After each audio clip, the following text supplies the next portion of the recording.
The sun is going down, so I need to film this very quickly because this is my only night this week that I can do this video. Hello everyone and welcome back to my channel, or welcome to my channel if you are new here. Hi, my name is Liz and today we're going to be doing my March reading wrap up. So talking about all the books that I read in March. 3 of these books were in a reading vlog, so I'm not going to go in super depth with those 3 at least, but the rest of them I will give my thoughts, my feelings, my ratings, everything. There were some highs and there were some lows to this month. I feel like I started the month off really strong because of that reading video. I was reading a lot of new releases, and then whenever I got to like the middle of the month, I was in a little bit of a book slump, unfortunately. And then when I got towards the end of the month, I feel like I was like kind of getting back into it. We're fine. Everything's fine. Let's talk about them. The first book that I read, like I said in that reading vlog, was First Time Caller by B.K. Borison. I was really excited about this book. This was one of my anticipated reads for 2025. B.K. Borison wrote the Love Light Farms series, interconnected series, and I just really love her writing style. It's very rom-com-y and I just love the banter between her characters. So I was really excited about this one. I ended up rating this one 4.5 stars. I truly had such a fun time while reading it. I loved both of our main characters. I feel like they had the best chemistry. Basically, it's like a Sleepless in Seattle, like loosely based story. Our main character, she is a single mom and her young daughter calls into this romance hotline. She's basically asking for the host of the radio show to help her mom find true love, to help her go on dates again. It kind of goes from there. She gets brought onto the show, and what I really liked about this story, like I said, was their banter. In between the chapters, it actually had like little inserts from the radio show, and it showed the two and like their banter even on the show. So like it would have like little snippets of their conversations on the air. It was really cool to watch our main character Lucy find love again, especially after being out of the dating scene for quite a while. Truly loved this one, and it was the perfect like Valentine's themed book. Like I read this like right after Valentine's Day, and it was the perfect book for that. Next up, I read Deep End by Ali Hazelwood. Once again, this was also in that same reading vlog. I ended up giving this book 4 stars. This wasn't my favorite by Ali Hazelwood, but it also wasn't my least favorite either. This was her first college sports romance. She does a lot of women in STEM, like STEM romances. She did her first young adult romance, and then she also did her first paranormal romance, and now she's doing her college sports romance. And I was really excited about this one. It follows a diver and a swim team captain who are both kind of like training for the Olympics. It does go into like BDSM and like the kinkier side of sex and all of that. So if that makes you uncomfortable or you don't like reading it, I probably would not recommend reading this book. But if that doesn't bother you, I thought that they did a really great job showing how to be interested in that kind of stuff, but in a safe and like healthy way. They didn't show it in like a toxic way. It felt like very natural. They were there for each other and they actually got each other and understood each other's hangups and were supportive of each other through everything. It wasn't my all-time favorite by her, but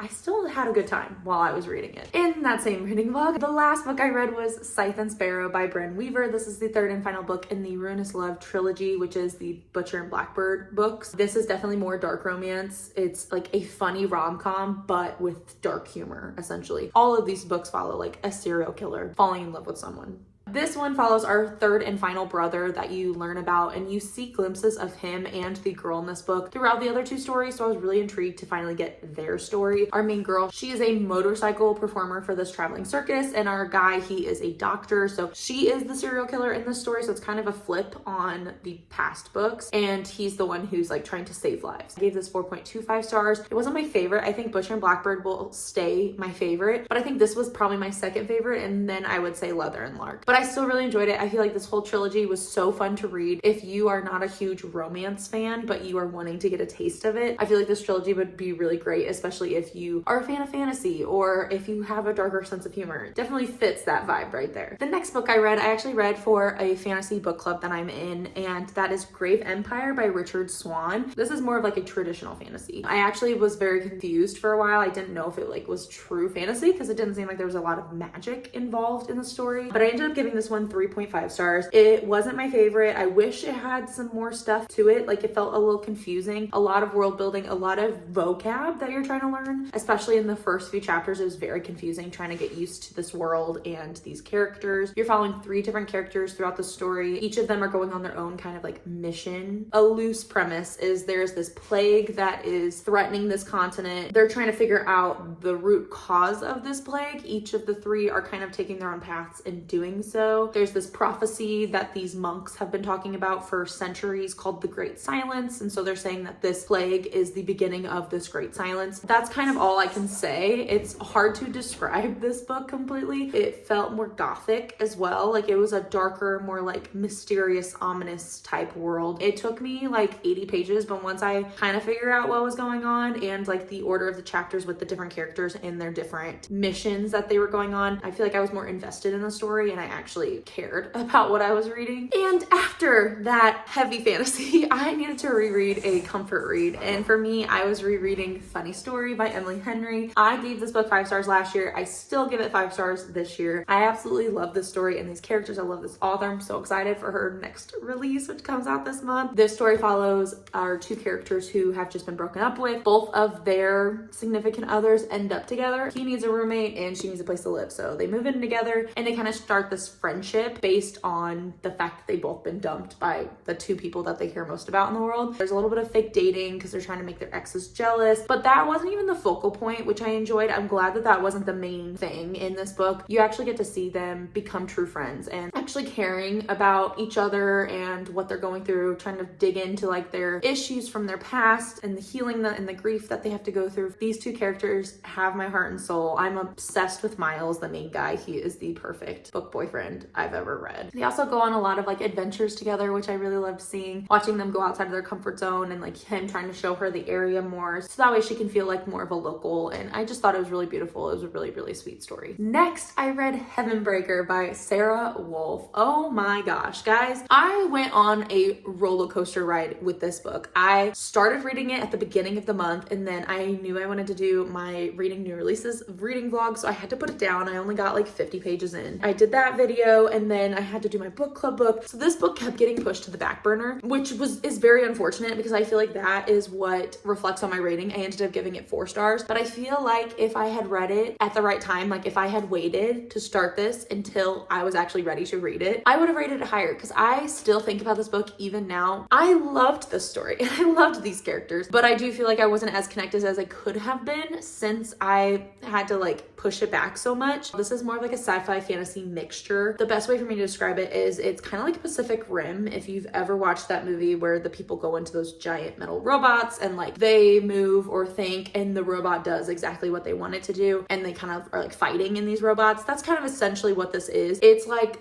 jousting in space.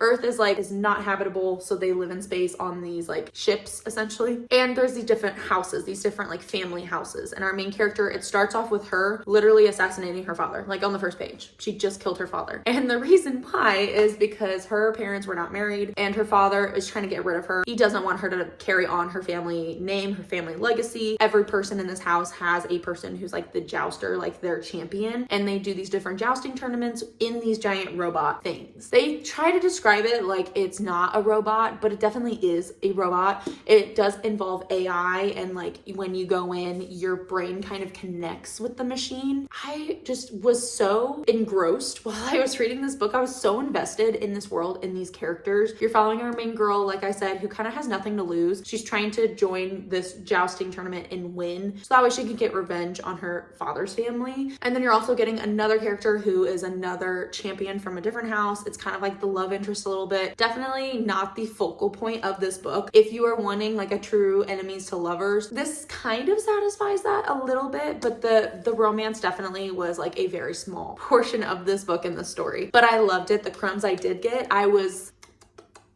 eating it right up. And you're also getting another character who he's kind of mysterious. He's this like assassin, and you find out how all of these characters are interwoven throughout the story, and it's very, very interesting and very cool. I don't know why more people don't talk about this book because I had such a fun time while I was reading it. I was constantly trying to picture what was happening, and I don't always feel that way in my books. Sometimes like when it describes the scenery or the kingdom, I kind of just like skim right past it because I don't really care. But in this world, I actually cared, and I want more people to make fan art because I would love to look at it visually in a different way. Such a fun time reading it. I highly, highly recommend this book because it was such a cool fantasy, and like mixing in some sci-fi. If you're trying to get into sci-fi, I think this definitely satisfies that urge or that craving a little bit. Maybe I'll just bump it up to 4.5 because honestly, I still think about this book. And the next book I read was The Blanket Cat. I picked it up on a whim. I ended up rating this book 3 stars. In this story, there's this magical animal shop. You can rent out a cat for 3 days and you have to give them certain food. You have to make sure that they have their blanket with them at all times. There's like specific rules that you have to follow with these cats, and they're supposed to be like magical. They're following 7 different individuals who are renting out one of these blanket cats in the hopes that these cats will help them in some area of their life. And that's the part that really threw me for a loop, because it actually was very sad. I wasn't expecting that. I thought it was gonna be more hopeful and joyful, but instead it felt like you're getting handed these really serious and traumatic topics. It didn't feel fully resolved. Like, you only get a certain number of pages with each character and their cat. Like, each chapter is a character with their cat, and then that's it. That's all you get with those characters. It's not like I really felt closure with all of those characters. So that's why I gave it a 3. I still enjoyed it. It was still very magical and beautiful writing. I wish it was just a little bit more hopeful. And the next book I read was Wayward by Amelia Hart. I am so incredibly excited that I finally picked up this book. I ended up giving it 4.25 stars. This story follows 3 different women who are all ancestors. They're all related. One takes place in the 1600s during like the witch trials. One takes place in the 1900s, and one takes place during present time. The girl who's in the 1600s, she's accused of being a witch and she's currently on trial. The girl in the 1600s, her father is trying to get her to like marry, and like she is not about it. Like, she doesn't agree with the societal norms. And our girl in the present, she is fleeing an abusive relationship. And so each of them are going through very scary things, but it was such a fun story, so beautiful, and I love seeing their stories intertwine even though they're in completely different centuries. I thought it was done very, very well. I know her new book, Sirens, will be out by the time I post this video, and I cannot wait to read that book. And the final book that I read this month was another book club book, and that is The Beast We Bury by D.L. Taylor. I ended up rating this book 3.5 stars. It is a romantasy book, but I feel like it was more YA than anything. It follows our main character, who is the princess in this kingdom, and the way she gets her magic is she kills animals with her bare hands.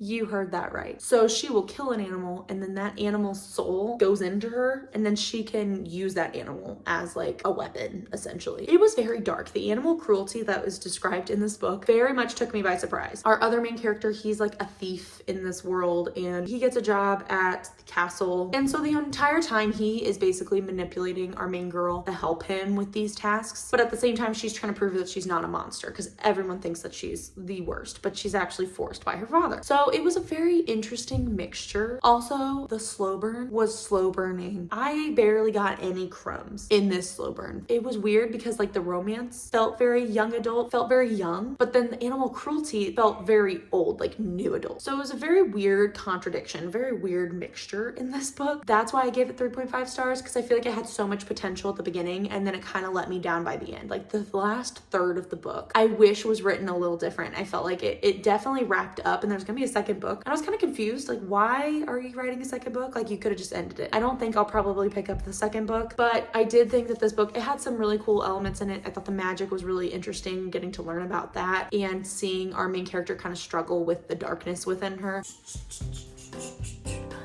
It's getting kind of dark. I'm sorry if the lighting is not good, but and that is going to be it for my March reading wrap up. I hope you guys enjoyed. Hopefully this gave you some entertainment and you got to see my thoughts and feelings on some of these books. If you've read any of these, please comment down below and let me know your thoughts, if you agree or disagree, whatever they may be. Once again, thank you so much for watching, and I will see you guys in my next video. Happy reading. Bye.